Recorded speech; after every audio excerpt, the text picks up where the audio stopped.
dañen a personas.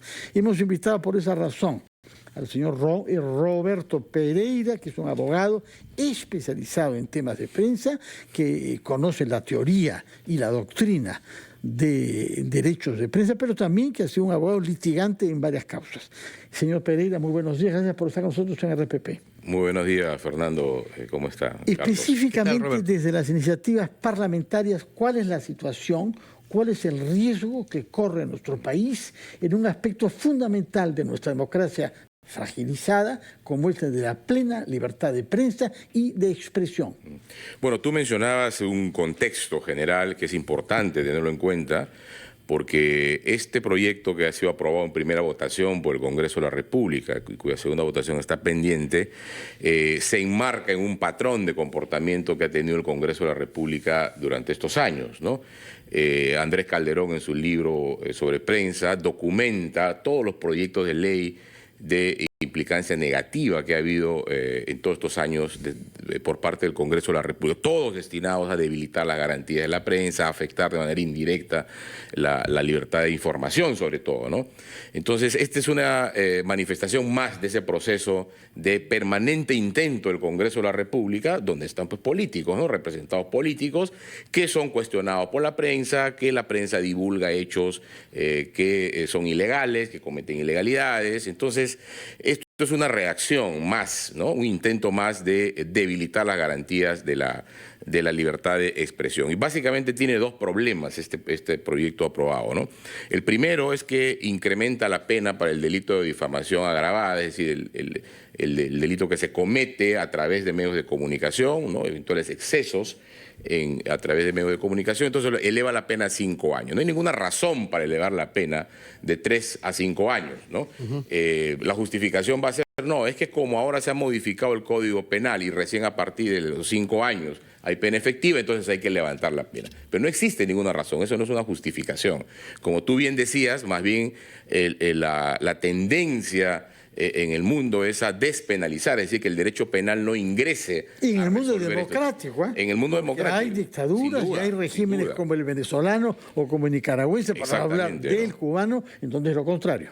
Y además hay dos sentencias de la Corte Interamericana, el caso Ramos Álvarez. Como son sentencias, hay que escucharlas con mucha calma y para eso necesitamos tiempo. Yo les ruego que nos espere un instante. Vamos a hacer una pausa, escuchar al anunciante de RPP y retomamos con el abogado Roberto Pereira, que nos hablará sobre estas dos sentencias en cuyo marco normativo debemos inspirarnos para juzgar el dictamen que está sujeto a la segunda votación en el Congreso de la República. Vamos a la pausa primero.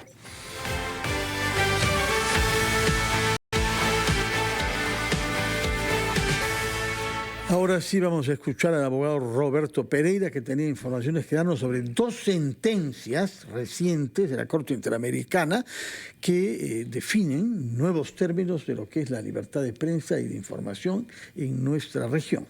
Sí, Fernando, decía que la Corte Interamericana, por primera vez a lo largo de su extensa jurisprudencia en materia de libertad de expresión, en la sentencia Ramos Álvarez contra Venezuela y Barahona Bray contra Chile del año pasado, y ha establecido que la penalización o la criminalización per se de los excesos que se podrían cometer a través de medios de comunicación es incompatible con la Convención Americana por el efecto disuasivo que eso genera en la prensa.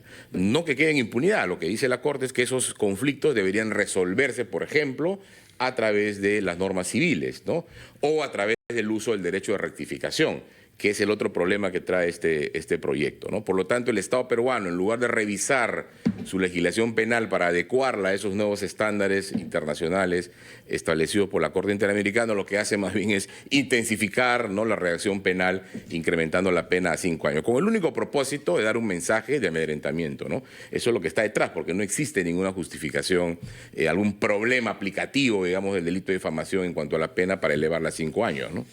Roberto, ¿cómo está? ¿Qué tal? Fernando hacía una introducción respecto a la situación de la prensa y las críticas que recibe de parte de representantes del Poder Ejecutivo, inclusive del Congreso mismo de la República. En el tema de la inseguridad, por ejemplo, la presidenta y el ministro del Interior han dicho que hay una especie de campaña, ¿no?, para, diríamos, dañar la imagen del Ejecutivo y del propio Ministerio del Interior a través de las informaciones que se emiten, ¿no? Y que inclusive esa sensación de inseguridad y rechazo a las autoridades es culpa de la prensa. ¿Cuál es su opinión respecto a esta posición del Ejecutivo sobre la labor de los periodistas? Bueno, que no se aparta, digamos, de lo que tradicionalmente hacen los gobiernos ineficientes, ¿no? Es decir, culpar a la prensa porque informa lo que ocurre en la realidad. Es decir, la prensa no inventa los homicidios, ¿no? La prensa no inventa las extorsiones. La prensa lo que hace es cumplir su trabajo, como en toda democracia, e informa de un tema de altísimo interés público como es la seguridad de los peruanos pobres que son extorsionados en los mercados, ¿no? Pescadores que son víctimas de la delincuencia en el mar, gente que es asesinada en las calles, ¿no? Es decir, el problema de inseguridad es un problema real, ¿no? Entonces, culpar a la prensa me parece que es una estrategia más para evitar responsabilidades, ¿no? Y además expresa un problema gravísimo, ¿no? Que el gobierno no tiene la más mínima idea de qué cosa hacer frente a ese problema de criminalidad, lo cual agrava la situación. Hay uno de los proyectos que comentábamos hace unos minutos en el Congreso de la República y que la verdad es muy particular respecto a las rectificaciones que se tienen que hacer en caso haya alguna publicación o noticia que no satisfaga a la persona involucrada, que se tienen que hacer hasta en 3 días seguidos, ¿no? Esto es una medida desproporcionada bajo todo punto de vista. Totalmente. Ese es el segundo problema que tiene este proyecto, ¿no? El primero es el incremento de pena absolutamente injustificada y en contra de los criterios internacionales. Pero el segundo es porque sin ninguna razón tampoco, ningún problema objetivo de la legislación, es una legislación que viene desde el año 2007 en el Perú, lo que plantea este proyecto es una trampa, y una trampa para afectar el derecho a la información. ¿Qué cosa dice el proyecto? En primer lugar, que la rectificación tiene que hacerse en 24 horas. Es decir, le llega hoy día y mañana como máximo tiene que rectificarse porque si no ya incumple la norma, ¿no? O sea, uno no tiene el tiempo para verificar si lo que se nos reprocha haber dicho equivocadamente es o no de verdad falso. Así es. Eso puede suponer consultar abogados, consultar testigos, consultar documentación jurídica, etcétera. No se puede. Contrastar la información. A las 24 horas uno tiene que rectificar. Que ponerse de rodillas. Así es. Y eso además contradice la propia norma, porque en el artículo 5 de esa norma que está siendo modificada, se establecen una serie de supuestos que señalan en qué casos no procede la rectificación. Y eso supone, sin duda, una evaluación por parte del medio de comunicación para poder atender o no la rectificación. Pero en segundo lugar, lo que dice esa norma es que si la persona que solicita la rectificación determina el modo, la forma, ¿no?, la temporalidad en la que se tiene que hacer la rectificación, uno está obligado a hacerlo de esa manera. Es decir, en 24 horas uno tendrá que rectificar de acuerdo a la voluntad de la persona que solicita la rectificación, eliminando el criterio de la proporcionalidad en la rectificación que está en cabeza de los medios realizar y no en cabeza de la persona que solicita. La persona que solicita después poder reclamar si esa rectificación satisface o no sus expectativas o su derecho a rectificar una información equivocada. Por lo tanto, como digo, esto es una trampa. En 24 horas, y si la persona que solicita lo pide, ustedes van a tener que rectificarse en la forma, modo y temporalidad que la persona... 3 veces, como ha dicho. 3 días consecutivos, ¿no? O 3 días interdiarios. Y esto ya estuvo vigente en Ecuador en la época de Correa. Y entonces se llegó al absurdo que un medio de comunicación, un periódico, tuvo que rectificarse hasta en la página del crucigrama, ¿no? Porque así quería el solicitante.